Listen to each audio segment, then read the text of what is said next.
Hello guys, welcome back to my channel. কেমন আছো তোমরা সবাই? আশা করছি ভীষণ ভালো আছো। ভগবানের কাছে প্রার্থনা করি তোমরা সবসময় খুব ভালো থেকো। তো চলে এসেছি আজকে আরও একটা মিনি ব্লগ নিয়ে। সন্ধ্যাবেলাতে হঠাৎ করে ভিডিওটা স্টার্ট করেছিলাম। একটু আমি আর দিদি বেরিয়েছিলাম। দিদি যেহেতু এসছে, তো দিদির জন্য ওয়েট করে থাকি, মিস্ত্রির জন্য, যে যখনই আসুক না কেন বেরোতে পারবো, নাহলে সে টোটোয় করে যেতে হয়। ও থাকলে স্কুটি নিয়ে বেরিয়ে পড়তে পারি। আমিও স্কুটিতে আসতে পারি, আমি বড়দিতেও পারি, কিন্তু মিস্ত্রির সাহসটা নেই আমাদের। মানে রাস্তাতে, এই পিচ রাস্তা এখন পর্যন্ত আমি ঠিকঠাকভাবে চালানোর সাহসটা পাই না। আর আমি আবার ভীষণ লাজুক টাইপের মেয়ে, সেই জন্য কিছুতেই মানে চালাতে সাহস পাই না আরও বেশি করে। তো যাই হোক, প্রথমে একটু দরকার ছিল, যে সামনে অনুষ্ঠানটা ছিল, তোমরা তো ছবি থেকে বুঝতেই পেরে গেছো। তো যাই হোক, সেই জন্য একটুখানি এদিক ওদিক বেরিয়েছিলাম আর কি। তো সেই কারণে দাদাকে বললাম যে একটু দেখাও, মুকুটটা দেখি কীরকম দেখতে। তাও দেখলাম একটাই ছিল, আর এটাই বেশ ভালো লাগলো। আমি পরার চেষ্টা করছিলাম, বাট হলো না। আসলে বুঝিয়ে দিল আমাকে যে আমি আর বাচ্চা নেই, বড় হয়ে গেছি, এরকম ব্যাপার। তো যাই হোক, তারপরে যে হারটার একটু দেখছিলাম। তো সবাই এই হারগুলো এখন পড়ছে, কিনছে, তাই আমি ভাবলাম একটু দেখি কেমন লাগে নাকি। তা আমার দেখলাম যে না, ঠিক আছে, নেবো না, পরে নেবো এখন। আর আমি একটু কানের টানা খুঁজছিলাম আর কি। টানা বলতে মানে উপর দিয়ে টানা নয়, ওই চুলের সাথে যে ওই এরকমেরই, বাট আমি শুধু গোল্ডেন খুঁজছিলাম, আর কোনো রকম কাজ ছাড়া। এত ঝুড়ি ঝম্প ঝুলবে এরকমটা ভালো লাগে না, একদম সিম্পল হবে সেরকমটা চাইছিলাম। তো কিন্তু পাওয়া গেল না, সেজন্য আর নিলাম না। তারপর দিদি বলছে যে আমার এখন থেকে পায়ের গোড়ালিগুলো ফাটছে, তো তোমার কি কিছু আছে? তো বললো যে এইটা মাখতে পারো, এটা বেশ ভালো। কি পায়ে গোড়ালি ফাটার কি একটা। তো যাই হোক, তো সেটাই ও নিয়ে নিল। ব্যাস, এখান থেকে চলে এলাম দাদার দোকানে, ফ্রেন্ডস ক্যাফেতে।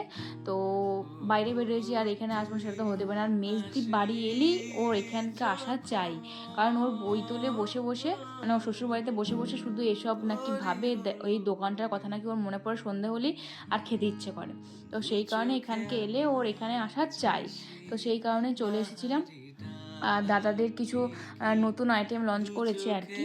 তো সেই কারণে ট্রাই করার জন্য আমাদেরকে ডেকেছিল, কিন্তু দিদি তো এসি ওর পেরি পেরিটা খেতে সব থেকে পছন্দ করে বলে ও এসি আগে অর্ডার দিয়ে দিয়েছে। আর আমরা যেহেতু আসবো সেজন্য একটু আগে থেকে অর্ডার দিয়েছিলাম, কারণ এখানে একটু হলেও 5-10 মিনিট দাঁড়াতে হয়, একটু লেট হয়ে যায়, কারণ বাড়িতে ওর বাচ্চাটা আছে না, সেই জন্য বাবু।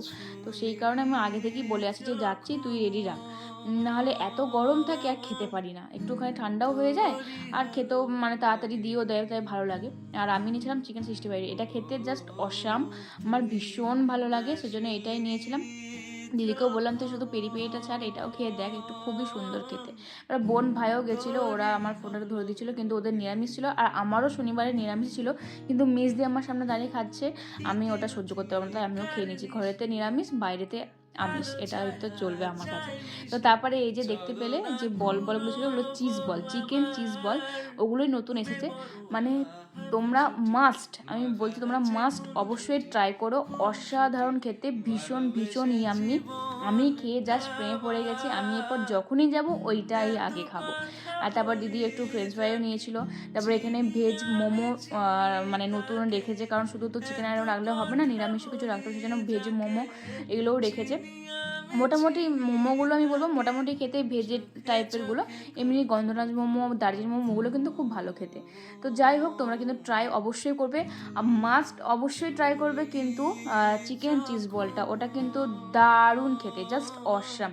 প্রত্যেকটা চিকেনের আইটেম ভালো খেতে। তারপরে আমি একটু কোল্ড কফি খেয়ে নিয়েছিলাম, ভীষণ ঝাল লেগে গেছিলো বলে।